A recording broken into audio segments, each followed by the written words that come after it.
Hi, everyone. This is Gary Wilson, and welcome to tonight's live webinar for the Investor Agent Training Program. Again, some of you have been through the Flipping for Profits and rental profits without the pain programs. Welcome aboard to all of you. Some of you have done 2 or more programs. Real quick introduction for all of you, for those of you who are new. First off, welcome aboard, and a couple little of practical matters here for every webinar. If you could please, when you log in, just shoot me a quick message on your question box to let me know that you're here and that you can see the see my screen and hear my audio. Okay. Something else too is this, a lot of people are unclear on the nature of this webinar. The weekly webinars are really meant to be based on whatever you guys tell me you want to talk about.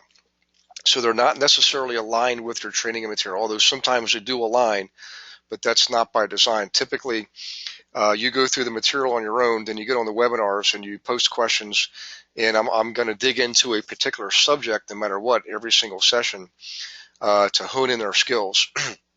But again, the beautiful thing is it's basically open and live for you to post questions, and sometimes I will unmute you and I can put you on audio. So from time to time we'll do that. Those are some of the kind of rules of engagement.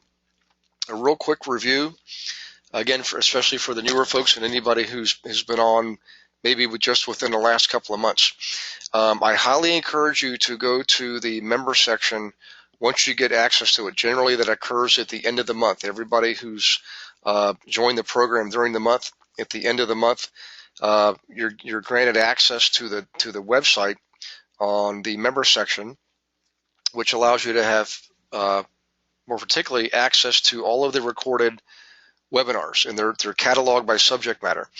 So what I'd like you to do is go in there, look for the ones that are of interest to you, and go ahead and download them. I highly encourage the newer folks to go back to the ones. The first one would have been between the week of Christmas and New Year's, and then work your way forward as much as you're able to, as well as attend these weekly live ones here. You don't have to, but I will tell you, it would absolutely enrich your learning experience and help you ramp up your business much more quickly.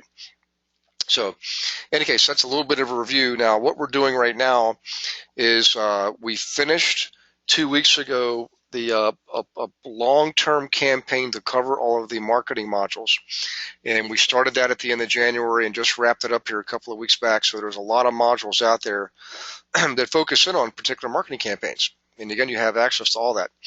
Now, next week, and I'll remind you of this at the end of the webinar tonight, next week we're going to interview finally the Investor Agent Community site. So this is an online forum where investors come on board, and so do you, the investor agents.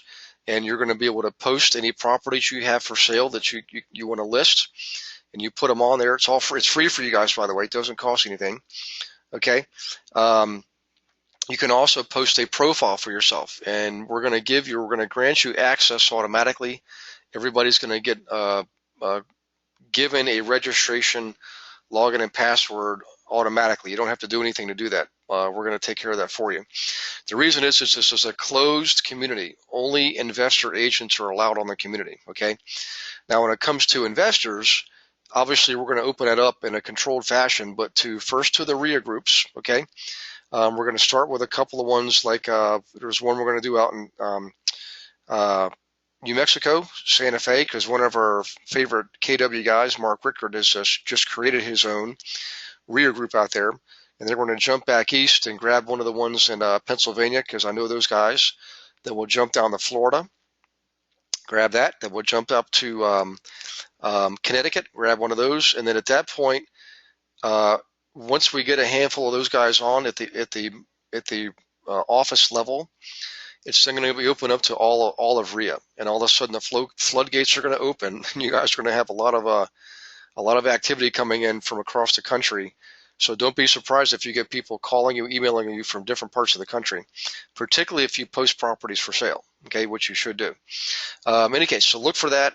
Remind you that at the end of tonight, and that'll be next week, which is going to be Thursday the 23rd. Let me double check that and make sure of the date.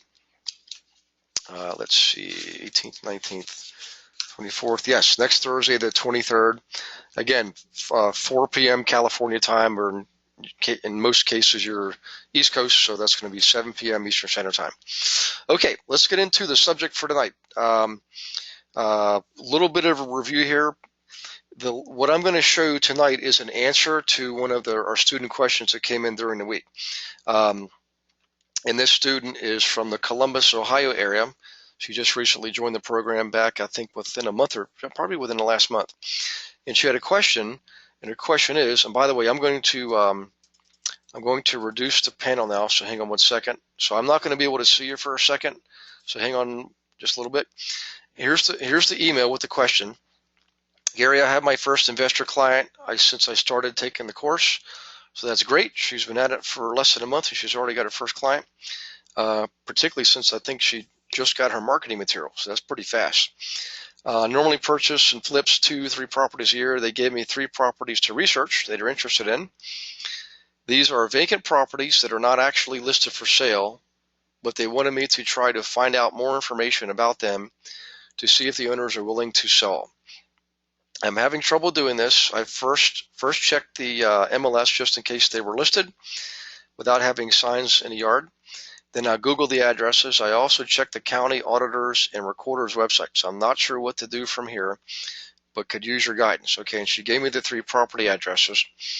And what I did, guys, is I went to Ohio, found out what county Newark was in, and I took one of these addresses. I can't remember which one. I think it was this one here. And I'm going to show you what I did. I went to find that. I went to the county website for that county, and I think it's called Licking County, if I'm not mistaken.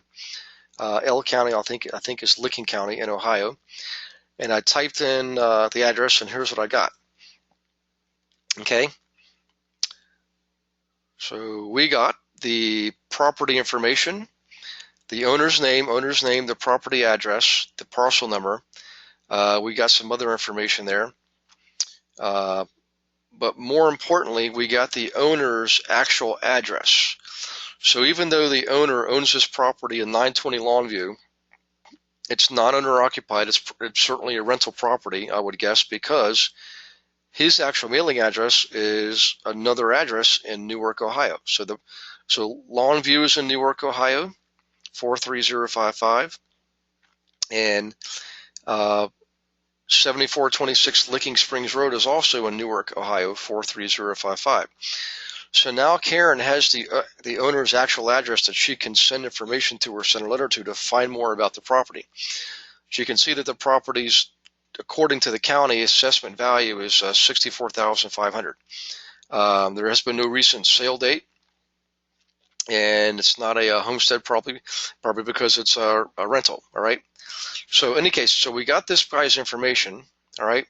Now here's what I suggest. If we go back here, I basically asked her a couple questions. We figured out what the challenge. I think it was the wrong county that was being looked at first, and we've got the right county. And I sent this link to her. And what I suggest is this to Karen and anybody else: when you're trying to get a hold of an owner, okay, it's usually best to try the non-contact approach first. And so what we do is we use this letter. And this is the same letter that I give you guys when I come to your market center to teach the class. This is the second non-contact seller method. So in other words, you're approaching the owner of a property. You don't know that they want to sell or not, okay, at this point. In fact, the assumption is that they don't want to sell, or they're not actively listing it. They don't actively have it listed for sale, okay? Now, everybody has this letter provided to you through the training material, and I think it should be provided in Word format so you can modify it and put your own information, so forth and so on. Okay, a couple things here just to review on the letter. Number one is on the envelope on the outside, you always handwrite the recipient's name and address, and you always handwrite your name and address, okay? And on the envelope, again, you don't have to disclose that you're a realtor. The disclosure law requires you to disclose you're a realtor but only on the content. So on the inside of the letter, you tell them, hey, I'm Keller Williams, and my team was the Win Realty team. Whatever brokerage company you're with, you put that on there. Many of you are not even in KW, and that's okay. So, and the reason we do that, again, by the way, is when people receive mail, if they get the barcoded mail, the metered mail, all the glossy postcards from all the other realtors who never took this training program, take a while, guess what happens to all that kind of mail? You got it. It gets thrown away. Now, what about the mail where the letter is actually handwritten to the recipient? The name and address is handwritten. Those letters typically at least get open, okay? Now, what we do in the letter here is, and the recent changes in the last year are that we drop the last name. Now we just name the recipient by first name only, Dear Clay. There's one exception. If you can determine, based on the county data, okay, that this guy is a doctor, if this would have said Dr. James Murray Lentz or James Murray Lentz, MD, something like that, then we would actually use on the outside of the envelope, we wouldn't say Dear James, we would say Dear Dr. Murray, whatever his last name is. That's the one exception. Doctors like to be referred to as doctor and their last name. Almost everybody else you can use first name. Okay, that's the first thing. Second thing is the first sentence, we name it, we make it property specific. So I'm writing to about your property located at 17 Elm Lane. All right, so name specific, property specific. Now imagine this guy, Mr. Murray, gets this letter. The envelope is handwritten to him personally. He opens it up. Then you see we refer to him by first name. The salutation is first name. And then we mention his property right off the bat. We're not going to, by the way, we're going to mention not where he lives, but the property that's in question, 920 Longview. So I'm writing to you about your property located at 920 Longview, okay? All right, let's go back here. And then we use what we call a positioning statement. Positioning statement is the purpose is to require the reader to have to read what's next, to position him to read what's next. The statement works like a charm. What you say is, I'm not suggesting you sell your property if you don't want to. Now think about this. In terms of real estate, some people might ask, why would you say that? You're trying to get listings, right? And the answer is absolutely yes. But the power behind this letter is, the second statement is one of the reasons why. You're making a statement. I'm not suggesting you sell your property if you don't want to. And what happens is, because you're creating basically a statement that's in the negative, I'm not suggesting, what happens in the reader's mind is called framing. They're framing a question in his mind. And if you hadn't guessed it, the question is, well, what's this about? Some people might be thinking, well, I do want to sell my property. But generally speaking, they're thinking, well, what's this about then? And they have to read what's next to find out. So the next statement is a long statement, but it starts off with a statement of fact, and it's all of 6 words. However, inventory is tight right now, okay? So you demonstrate, you don't have to actually provide facts or statistics. You just simply say inventory is tight right now, okay? So you demonstrate authority and credibility with a 6-word sentence, inventory is tight right now. And then we follow that with what's called a power statement, okay? And here's the power statement. And I have clients, plural, always use plural, like Mr. Matajasic. And in this case, I'm using one of my actual original clients. What you want to do is use one of your clients' names, and a couple things here. You only want to use one client, and you only want to use her last name, okay? And always get their permission first. In the case of investors, you're never likely to get a rebuttal. They're usually like, yeah, use whatever name you can, just get me more properties to look at, right? Okay, now to continue on the statement, we're going to follow that with this. Who want to buy a 4-unit building? In this case, we're looking for a 4-unit building. In your case, it might be a triplex or a duplex, whatever the case is. Okay, but the bottom line is you spell out the nature of the property. Okay, just like yours in your area. So look at this statement. What we did is we went from the person's name to their address to the positioning statement to giving a statement of fact and follow that with a power statement where we don't just indicate that we have clients, we actually name one by last name. And that's what makes this a power statement. We actually are creating in the reader's mind a sense of realism, like this is real. We actually name somebody. That's what makes it so powerful. Okay, and then we get laser beam focus. Property type, 4-unit building, just like yours in your area. We drill right down to the heart. Okay, next thing is we want to make an offer. We don't want to ask for business, we want to make an offer.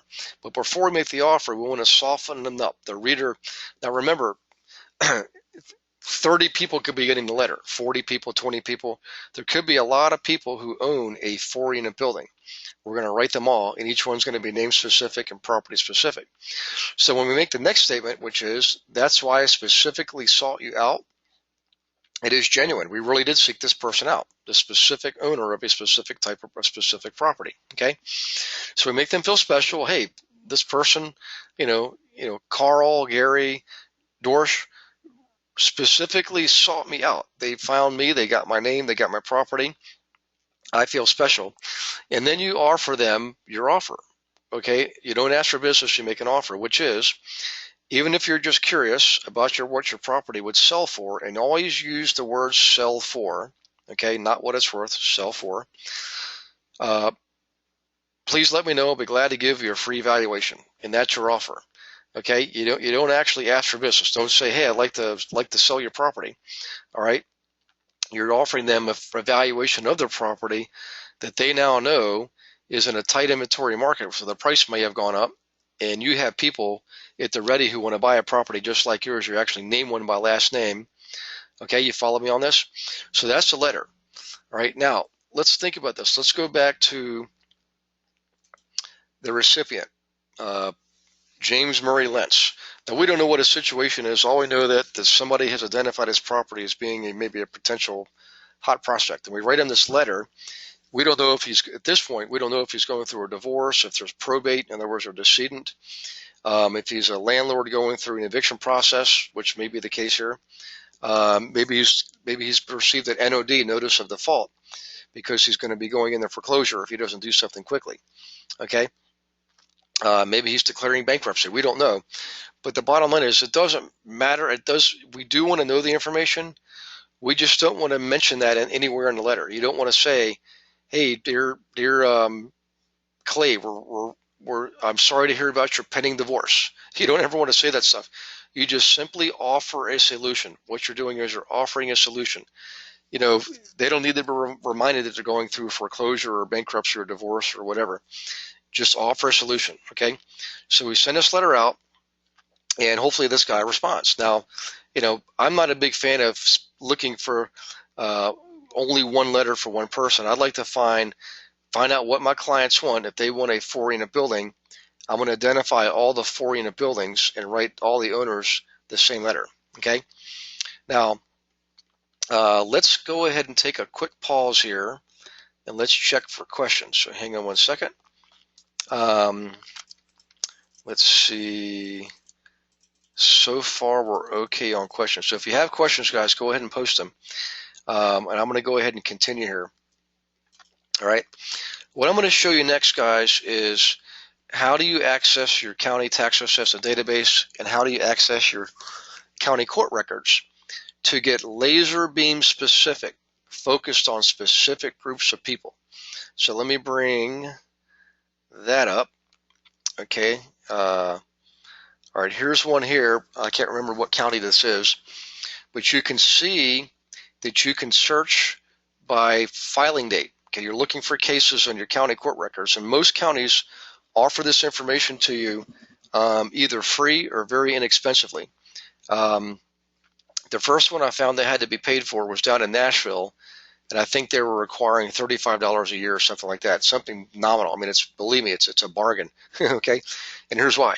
So I'm going to look for county court records in the last 30 days, roughly speaking, last 30 days. Okay, May has 31 dates in it, 31 days, excuse me. I'm going to look for arbitration in this case, because in the case of what I'm looking for here is some landlord tenant cases. In other words, owners of properties who are going through eviction. And you usually find that under arbitration, because once once a landlord files for eviction at the magistrate's level, assuming they're in the right and they've got their ducks in a row and they have documentation in a row, they'll win. But it doesn't mean that the tenant can't appeal that, okay? In the case of an appeal, it goes to the county court of common pleas, and most county court of common pleas has what's called an arbitration process, where you have to go through arbitration first. It's mediated by usually three practicing attorneys and possibly a retired judge, okay? With that charge of arbitration, you can see there's a whole bunch of types of court records. We'll go into some of these others here in a minute. But let's stick with arbitration. Let's see what we get here. I'm looking for LT. This must have timed out. Hang on one second. Let's log back in. Okay, let's do that. Search by date range. Let's do 05, 18 to 06, 15, and we're going to try arbitration again here. Let's see what we get. Okay, now again, everyone's going to be different. Your county court records could look different, but this is the basic flow and format. So here we go. There's some LTs right here. Landlord tenant. Let's choose. Let's look at this one. Williams versus Brown. Okay, and look, we know that the defendants appeal. So this is a case where the landlord won and the tenant appealed. The landlord is the plaintiff, tenant's the defendant. And you see all these others. Most of these are appeals. Here's one. I'm not sure why this doesn't say give us any information, but it doesn't matter. Let's go to this first one and see what we get. So we click on the LT case number, and we can see that the plaintiff is Thomas Williams and Vivian Williams, and the defendant is Lisa Brown. So the plaintiff is the person filing the landlord tenant case, and the defendant is the person who's got to defend themselves, okay? And we can see the address of the plaintiff and the address of the defendant. Really good information here. So let's do this. Let's actually go to the county court records, the county property records, the county tax assessor database, and let's pull this property up and see what we find. So we got 3671 Harlow Place, 3671 Harlow Place. So let's go there. There we go. Nope, that's not it. Let's see, is it here? Yes. Okay, let's go 3671 Harlow. Oops, excuse me. Harlow. Okay, and let's do a search and see what we get.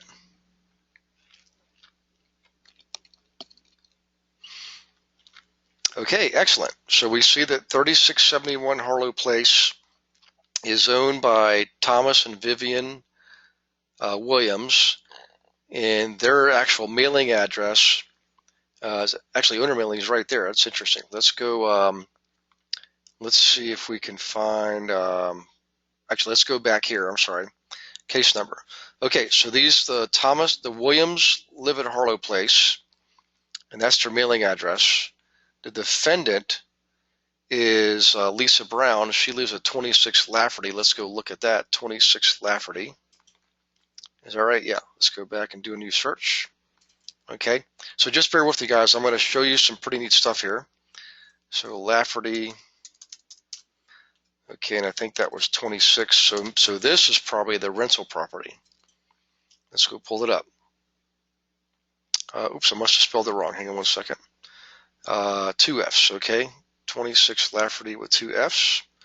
Let's plug in the second F and see what we get. Okay, and there you go. So Thomas Williams owns 26 Lafferty. You can see his mailing address is his home address, 3671 Harlow. Remember, we found that one first? So this is pretty clear that the person living at 26 Lafferty, Lisa Brown, is a tenant, and she's being evicted. But the good news is this: you now have the actual mailing address for the owner of the property who's going through an eviction. So you would take this letter, worded just like this, send it to Mr. Williams. You don't say anything else about his eviction. You don't say, hey, I'm sorry to hear that you got to evict a tenant. Maybe you want to sell. Use this letter just the way it's worded. You don't want to rub salt in the wounds. You simply offer the solution. So you don't mention anything in here about his eviction, the eviction that he's going through. You just simply send a letter to Mr. Williams. Again, we'll use last name. So let me go back there. We'll use first name, Mr. Where you say Tom, dear Tom, dear Thomas, dear Vivian, right? Or dear Thomas and Vivian. How's that? Okay. And you go back to the letter. I'm writing to you about your property located at. I'm not suggesting you sell if you don't want to. However, inventory is tight, and I have clients like Mr. Manajaska who want to buy a building just like yours. If I'm an owner of a rental property and I'm going through an eviction that it was appealed, I'm not going to be too happy. And I might be willing to entertain the thought of getting a free valuation to see what this thing would sell for so I can get rid of this headache. You guys follow what I'm saying here? So let me do a quick pause here. I want you guys to give me some feedback. If you could type in your question box, let me know that you understood that sequence of steps I just went through. You know, you can go to your county court records, look for the LT cases, look for somebody who's going through an eviction, go find them on a county property records, in this case, the property tax assessment database, and write them this letter and try to shake loose some inventory for your clients. Okay, so this is what I did is I started off with Karen down in Columbus, used her example of her investors wanted her to find more out about that property, and we found it on their county's database and found the owner's name and address, and now we can send in this letter. And then I got moving forward to show you another example of how you can use your county court records and your county's tax assessment database to find people who are evicting tenants and write them this letter. We call it a niche within a niche. Okay, so far I'm getting a lot of affirmations, good, or excuse me, positive remarks. So let's see. We have a question. Okay, I never thought to look for arbitration. How do you find pre-foreclosure? Aha. So hang on to your hat, Carl. We're going to show you some more good stuff here. All right, let's go back here to my court records. And guys, I have to reduce my panel again, so I'm going to reduce it so I can't see your questions for a few moments. Well, I want to show you some other uses of these this court data. All right, so let's go back here to the search panel. We'll keep the same dates in, but now I'm going to go through looking for there's federal tax liens. Carl, let's look at this first. Let's look at federal tax liens and see what we get. Let's see if anything pops up. And we do. Look, IRS versus all these people. Well, that's not a pretty sight. But regardless, we can pull up the cases, find out where these people live. We know that they've got an IRS lien against them. Do you think they might have some interest in selling their property? And the way you find out is if they actually own it is go look up 437 Guy Lynn. You know what's funny, guys? I think I actually know this property. I think I used to own a house on that street. No, I actually sold one. I had one listed for sale. So let's look at 437 Guy Lynn. Let's go back here. Go back to new search. Okay. Guy Lynn and 437. Okay. And we can see it didn't like that. Let's see, what did it not like? By address, Guy Lynn, did we get that spelled correctly? Let's find out here. Guylyn. Okay, that's why. Guys can see it's a good thing I'm in real estate because I can't do math and I can't spell. Okay, let's see what we got. Donald Jones. Let's go back to the case. Donald Jones. Yep. So chances are Donald Jones owns this house. He's going through an IRS tax lien. And look at the amount of that judgment, $109,974.13. Now, I don't know this guy. I don't know his situation. But do you think he might be interested if you send him this letter? Okay. We might find him on the foreclosure database too, by the way, or possibly even bankruptcy. I don't know, but let's go see. Okay. So in any case, we have another prospect is what I'm getting at. That's quite a judgment. All right. Again, who knows what the heck happened there? We don't get all the details, although you can probably find out. So let's look at, let's do family division. In this case, I'm going to look for divorce. And let's see, we got any divorces here? Let's go to the next screen. Here's a whole bunch of divorces. Okay. Family court division, divorce. Let's pull up this Cunningham versus Cunningham. Okay. Somebody's mad at somebody and they file for divorce. So let's see. The plaintiff is Vanessa. She filed for divorce against the defendant, Joshua. So Joshua probably didn't measure up to her standards. But the bottom line is we see some interesting facts here. We can see that Vanessa lives at 670 Elizabeth. Joshua lives at 29 Keystone. You know, again, you want to go through the steps to find out if they actually own the property by going to the county tax assessor database and look up 29 Keystone, see if Josh lives there. Look up 670 Elizabeth, see if Vanessa lives there. If they do, in other words, if that property, the property record is listed and it shows them as the owner, okay, and it's the same address that's in the court record, then they own it. And what you can do is send them this letter. Again, you don't say, I'm writing to, I'm sorry to hear about your pending divorce. You don't mention whatever the circumstances are. You just offer the solution. Just to use a letter just the way it's worded, send it to them. In this case, I would send it to both of these people. If they both own, if Joshua owned 29 Keystone, I would send him the letter.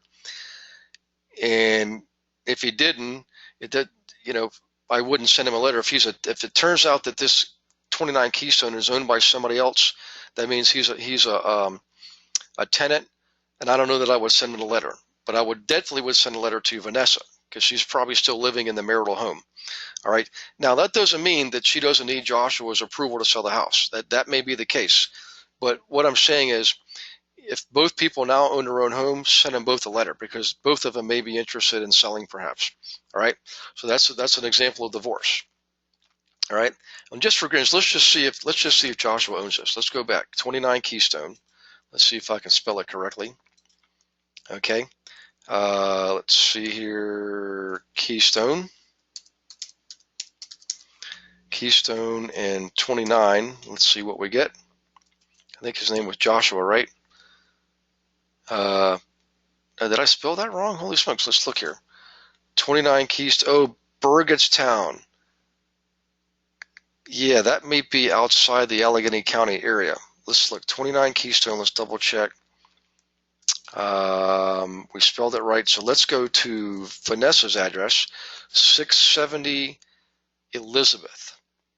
Okay, let's try that. 670 Elizabeth. Now I think Bridgeville. Well, let's find out. Let's see. Elizabeth, 670. And let's see what we get. Aha, turns out she's the tenant. Because Ernest and Mary Webb own Bridgeville.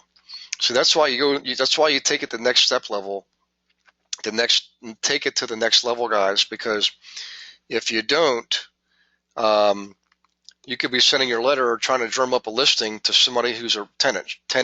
Vanessa obviously is a tenant at 670 Elizabeth. So maybe she moved out of 29 Keystone in Burgettstown, which apparently is in a different, is outside Allegheny County. But you see the point there, right? So let me go back. Let's see what else we have here. We can look at, let's see, we did family, we did IRS, federal tax lien, general docket. Here we go, mortgage foreclosure. So let's look at that and see what we get. You can see a whole bunch of foreclosures. So Carl, this is your golden nugget, buddy. Now, ironically, if I go back to the email from Karen, she actually mentions, let me go back. There was another, is this it? Yeah, here it is. Thanks, very sorry for the confusion, blah, blah, blah. One of the homes is owned by U.S. Bank. Can you give me tips on contacting someone at the bank to see if interested in selling a property? Okay, the challenge here is this. U.S. Bank is a big bank, all right? And they're probably using a asset manager. So if you look at this U.S. Bank, You can see they filed foreclosure proceedings against 1, 2, 3, 4, 5. So these folks are going to get what's called an NOD, notice of default. All right, let's just pull one up and see if we can get some details here. All right, let's see. The plaintiff, so plaintiff's attorney Leon Haller represents U.S. Bank. They're the plaintiff. The defendant is Joseph F. Llewellyn. I guess that's how you pronounce it. I don't know that we'll get any more details here, but let's see if we have something here we can look at. Nope. Let's check the other one. See if we get anything there. Nope. A lot of times you'll get, it'll say something like NOD, service date, something like that. But the bottom line is this. I would definitely send a letter to Joseph F. Llewellyn at 6054 Bolt Drive in Verona. So let's pull up 6054 Bolt Drive. See what we get. New search. That's an interesting name. Reminds me of that Olympic sprinter Usain Bolt from where was he from? Can't remember, one of the Caribbean island countries. Haiti, I think.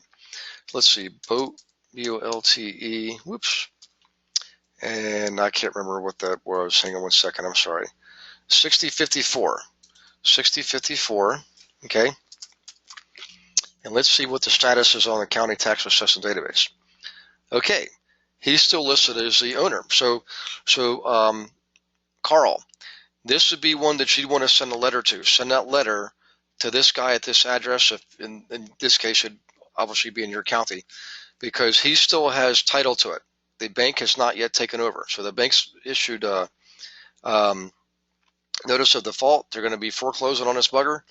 Let's check and see if he's been paying his taxes on the property, that is. So let's see.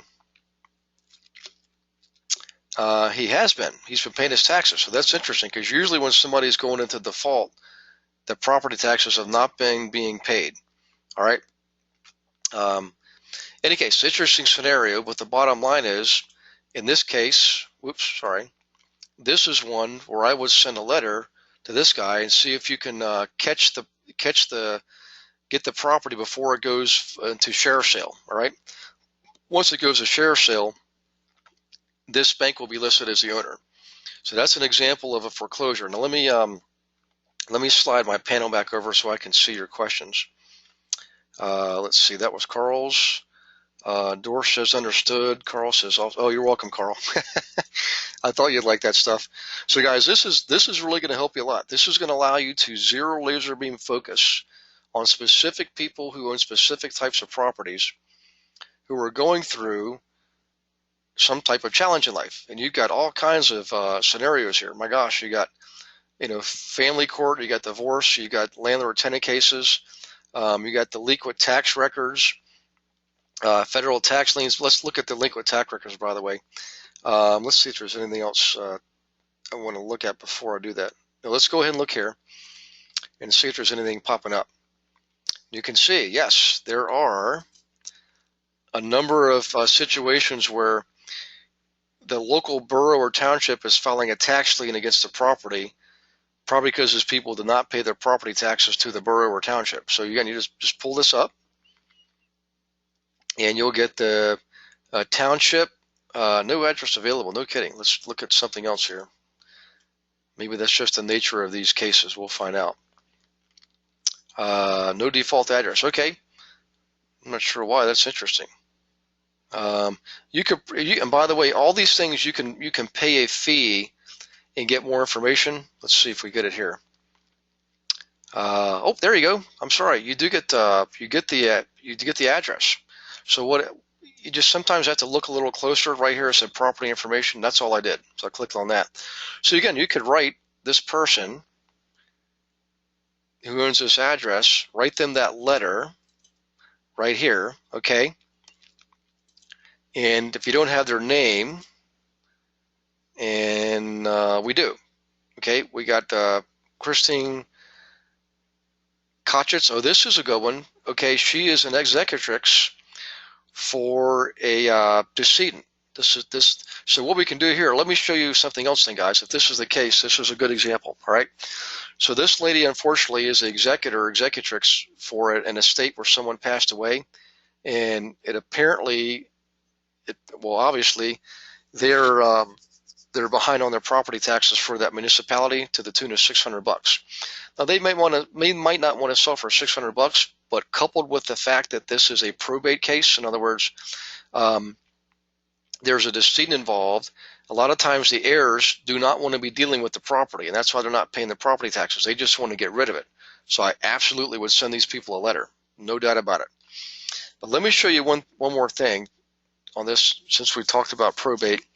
Let's go back here, and I'm going to go to, let's see, where do I want to go? It should take me back to a home page. Here we go. Okay, let's see, family course division. Let's go log in here.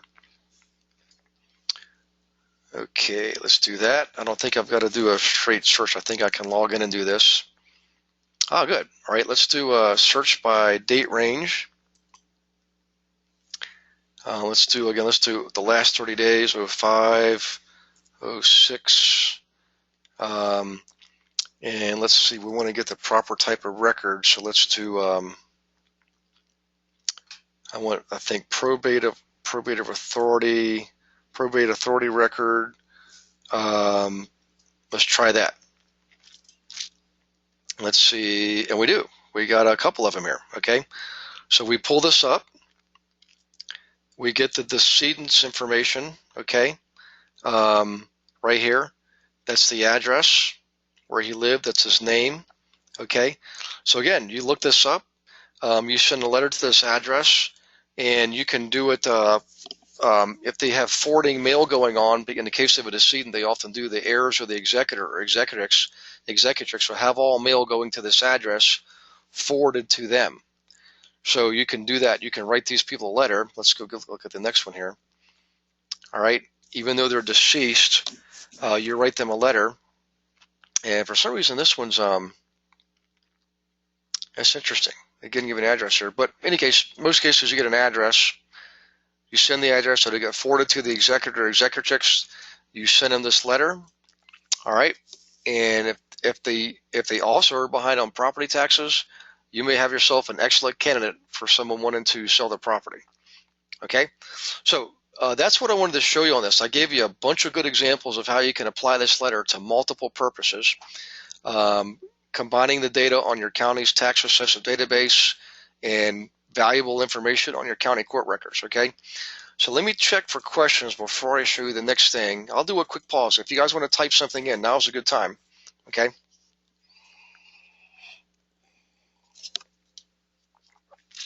All right, I think we're okay. All right, I'm going to show you what's next then, guys.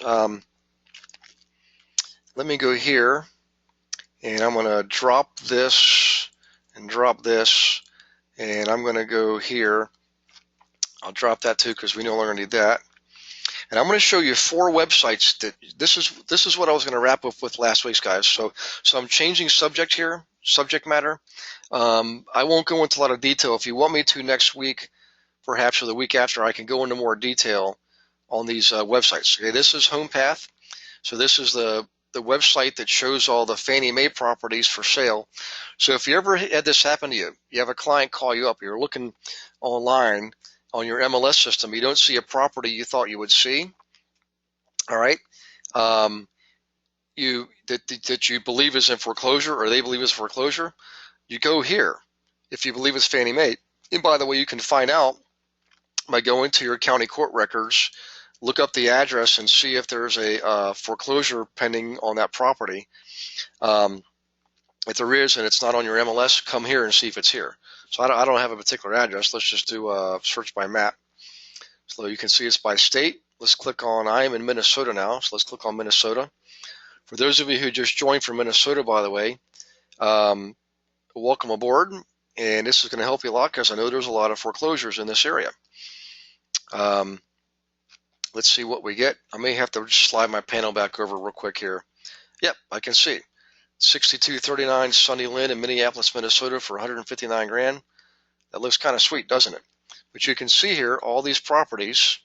There's 2 here, 2 here, 2 or 3 here in this area. All right, and you can click on them, individual buttons, and it'll bring up a property. Okay, it should bring up a property anyways. There it is, 13577 89th Circle North. And there you go. That's how you find these properties. Okay, that's HomePath showcasing Fannie Mae foreclosures. Again, you guys get all this in your material. I just want to show you a little bit of a dog and pony on how to use them. So let's close that. Let's go to the next one. Okay, this is your VA properties. All right, listings.vrmco. Again, you can let's just type, let's go California. Okay, and I don't know any particular. Let's do Redlands. So Rhonda, let's see if there's anything in the Redlands that VA has taken back in foreclosure. 0 properties. Hey, that's pretty good. But we can check. Let's see, San Bernardino, or really, let's just put in California and see what happens. We should get a bunch, and there are. Apple Valley. Look at Bakersfield. All right, Barstow. You can see here, this is all the properties for sale in California. That one looks pretty darn nice, guys, for $154,900, particularly for California. Okay, Bakersfield, what they call the Central Valley area, Barstow, Bella Vista. I've been there before. Look at these prices. This is great for California. Okay. In any case, that's your. By the way, you can click on any of these and get more detail. All right, look at that full description. Holy smokes, I might go buy that one. I tell you what, if you guys are looking for investors, properties in California, man, this one looks pretty sweet. All right, stucco tile roof. My gosh, that looks like a sweet. So people who say you can't invest in California are out of your mind. You absolutely can. Okay, that's VA properties. This is Freddie Mac. You can see they use the same basic format as Fannie Mae because there's a quasi-government thing there. Or let's check on, let's see, for example, let's look at some feature properties. Hey, because I'm in Minnesota, they must have figured that out. So let's look at Eden Valley. Okay, I'm not too far from there actually right now. It's taking its own sweet time. That was $200,000. Let's give it a second to pop up. Well, this sure is taking a while. Let me close out these other panels here. Maybe that'll help. Let's close that one out. Well, while that's waiting, let's go to, oh, here it is. Okay, there you go. 53 Elk Avenue, Eden Valley. Man, that looks pretty sweet, guys. I don't know that you want to pay $200,000 for it, but if you can get it for $150,000, it might be a bargain. Particularly since I think the average home price in that area is about $235,000. Okay, so in any case, that's your Freddie Mac home steps. You can search by address. You can plug in state. Let's plug in Ohio and see what happens. There we go. It's thinking about it. There are probably a whole bunch. There are. Look at all the ones in Ohio. Look at the prices in Ohio. So you see what I'm saying, guys? These are very flexible systems and quite user-friendly, and that you need to be familiar with them. Not that you're going to be using them per se for yourself, but the bottom line is your clients are using these. So you need to know how they work. You need to answer questions like, why is something not on the MLS system, but they know it's in foreclosure? You can come here and find it and get this scoop on it. Okay, so let's look at one more. This is HUD Homes for Sale. This is probably the biggest one. I used to be a listing agent for HUD. I had several asset manager accounts, in fact. So let's take, let's see, let's go Alabama. For all of our folks in Huntsville and Madison, Alabama. Let's see what we got here. And you can see, matter of fact, let's say Huntsville. This is for my buddy Carl here. Let's do a search in Huntsville and see if we get anything. And there you go, Carl. Ooh, that one looks pretty sweet. My gosh. Let's pull it up. Okay. So this is a HUD home for sale in Huntsville. And some good things about the HUD website. is you get all kinds of good information. Number one, you get some pictures, but you go here to, you can see what phase it's in. So this is, let's see if I can determine this. Hang on 1 second. Okay, all bidders. This is open to all bidders. Sometimes you'll find a HUD property that will say owner occupants only, or government or charitable organizations. They get first dibs, then owner occupants, then all bidders means investors can bid on it. But look at all this stuff you get. Let's look at the addendums. All right, lead-based paint addendum. Let's pull it up. See if there's any good information here. Hang on 1 second. And let's see what HUD says about lead-based paint in this property. I don't think there's going to be any lead paint warning, blah, blah, blah, blah, blah, inspection contingency, type of financing you're doing. Okay, apparently they've got some lead paint problems here. Lead paint was identified by the HUD inspector. They anticipate it's going to be about $4,000 to remediate the lead paint problem. Okay, so let's close that back out. But what I'm showing you is that you get all this stuff, okay, attached to this property. Addendums, maps, agent information. So this one is already listed with integrated companies. And by the way, for those of you who don't know this, every HUD property by the definition is an open listing. What that means is, even though it's listed with an agent, they're simply the listing broker. Any agent, including you, Carl, can advertise this property, okay? Matter of fact, you can advertise any property if you get the listing agent permission, but in the case of HUD, you don't need their permission. You just notify them, hey, I'm going to advertise your HUD property for sale. And by law, they have to allow you to advertise it. They're still going to get the listing side, but you're going to bring in the buyer, okay? So if you don't have inventory right now, and you're looking to put properties on this community site that's coming out next week, you can put your HUD properties out there, okay? Even if they're not yours, just put them out there. Get yourself some exposure, and you'll get some calls on them. You'll get listings. You'll get transactions just from doing that. So let me do this. Let me bring my panel back. And I know I went through those last 4 slides pretty quickly, but I just want to show you what's out there. All of you, let's see. Rhonda says San Bernardino should give you results. Yeah, I thought that would. Let's look at San Bernardino. Let's go back to HUD here. Let's go HUD, or home, excuse me. And let's do California. And by the way, Rhonda, I cannot wait to get back out there. I miss being out there. I was out there 8 weeks out of 8 months. And you know I've got family out there. And I quite frankly just miss it. So Bernardino, let's see what we get. Required field. We did city, we did state. Oh, no, HUD homes in San Bernardino. I was surprised by that. You know, we could try also Riverside. I mean, there's all kinds of areas out there. I mean, you've got so many areas out there to invest in. It's crazy. So, by the way, Ron, I did get asked to come back there, and I'm going to be there for 2 weeks. I just don't know the time frame. I think it's going to be, here, I'll tell you. Let's see. Oh, November. Yeah, I'll be back there in November. Looks like second week in November, Rhonda.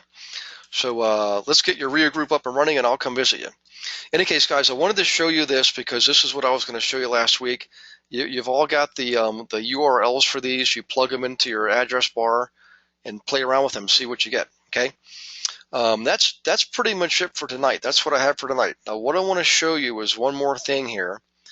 Hang on 1 second.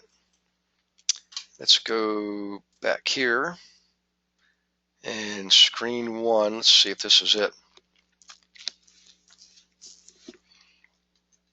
Come on, computer. I hope this was the right one. Not a picture of my dog or something like that. Wonder why it's coming up blank here. What I wanted to show you was, oh wait. Maybe it's just popping up here. I think it's still loading. I'm sorry. So let me give that a second to load. I want to show you what we're going to show you guys next week. You definitely want to be online next week, guys. We're going to show you the Okay, come on, computer. We're going to show you the new community site that everybody has access to. Okay, and on there you're going to be able to. Oh, it didn't like that. Okay, let's go. Let's try this. Can I go here? Let's see, Paul PK.